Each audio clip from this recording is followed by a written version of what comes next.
भाजपमध्ये झालेलं सत्तेचं केंद्रीकरण रोखण्यासाठी आणि भाजपवरची सैल झालेली संघाची पकड मजबूत करण्यासाठी संघाला त्यांच्या पठडीतला माणूस हा भाजपच्या अध्यक्षपदी असावा असं वाटतं। या अध्यक्षाला जर मोदी आणि शहांच्या इच्छेविरुद्ध जाऊन काही निर्णय घेण्याची वेळ आली तरीही त्यानं ते घेतला पाहिजे असं संघाला वाटतं। त्यामुळे संघाकडून संजय जोशींचं नाव पुढे केलं जातंय अशी माहिती मिळते। कोण आहे ते संजय जोशी? तर संजय जोशी हे संघाच्या पठडीतले मोठे नेते आहेत।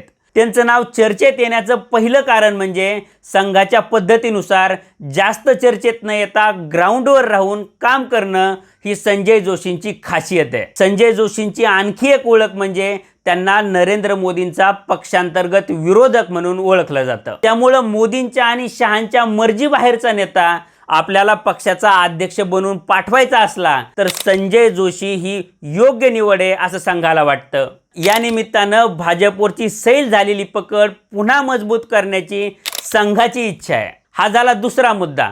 तिसरा मुद्दा म्हणजे संजय जोशींना संघटनेत काम करण्याचा अनुभव आहे। त्यामुळे मोदींच्या रिटायरमेंट नंतर संघटना मजबूत करण्यात त्यांचा उपयोग होऊ शकतो असं संघाला वाटतं।